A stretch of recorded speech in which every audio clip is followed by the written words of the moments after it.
myth that anyone can coach, and there's this assumption that if I was an athlete or was around sports, then I should be able to coach, and that's the assumption. But as we know, in any profession, you can't just walk in and do that profession.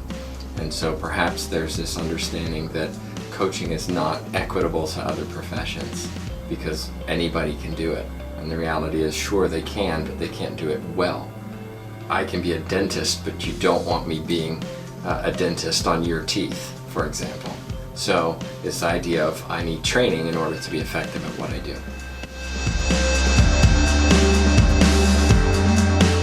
Yeah, there's also an assumption that if I start out with my children being young, get them in sports straight away, get them involved in competitive sports, they're going to be better later on in life, more successful, scholarships, professional, all that thing. And actually that's often not the case. You want your children to be active in their youth, for sure, but in terms of getting into sports early and getting competitive, no, actually the opposite is often true, because the child is burned out with the sport, is tired of traveling, doesn't want to train every day, and ends up quitting the sport. And that's why about 70% of children quit sports by the time they're 13. So another myth is that most coaches are trained and qualified to do what they're supposed to be doing, and the quick answer is no, they're not. Coaching education is not a new thing, but it's also not a common thing.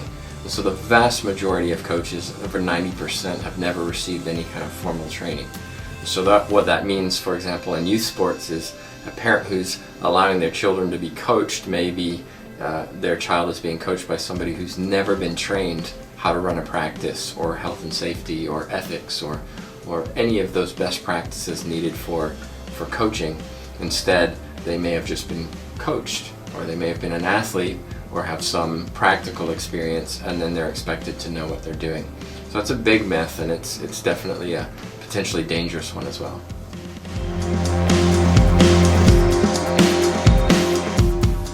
Another myth is that you have to have been a great player in order to be a great coach.